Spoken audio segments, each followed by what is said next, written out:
Lecture में हम ये सीखेंगे कि एक वर्ड की किस तरह प्रूफिंग की जाती है। तो प्रूफिंग के अंदर हमारे पास 4 चीज़ें आती हैं: spelling and grammar, define, treasure and word count. ठीक है, तो सबसे पहले जो है स्पेलिंग एंड ग्रामर। इसके बारे में सबको पता है कि स्पेलिंग एंड ग्रामर का क्या मतलब है। फॉर एग्जांपल मैं इस तमाम को जो है वो सिलेक्ट कर लेती हूँ, ठीक है, और स्पेलिंग एंड ग्रामर में जाती हूँ। एक न्यू टैब जो है वो ओपन हो जाएगी, उसमें होगा we are finish checking your selection, want to check the best of the document कि you have no spelling mistakes, तो हम ओके कर देंगे। ठीक है, और अगर हमारी कोई भी स्पेलिंग मिस्टेक होगी तो वो उसको जो है वो हाईलाइट कर देगा।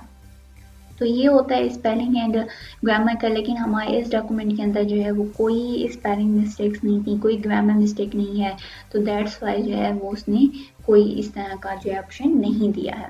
अगला है डिफाइन का। डिफाइन पे हम क्लिक करते हैं तो डिक्शनरी जो है वो हमारे पास ओपन हो जाती है। जो नंबर ऑफ डिक्शनरीज जो हैं वो हमारे पास अवेलेबल हैं।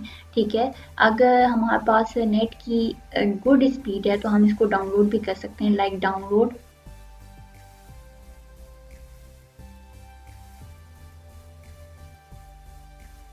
हाँ, तो ये अब हमारे पास जो है ये डिक्शनरी जो है वो लोडिंग हो रही है इसकी, और हम कोई भी लफ्ज़ जो है लिखते हैं। फॉर एग्जांपल इसमें हम लिखते हैं define he, define and inter.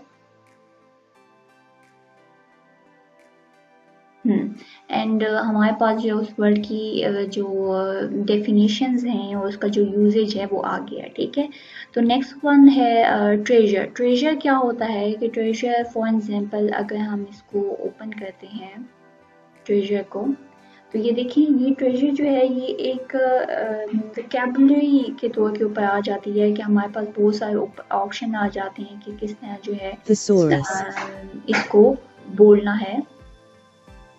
ठीक है, तो वर्ड काउंट भी है। फॉर एग्जांपल वर्ड काउंट अगर हम करते हैं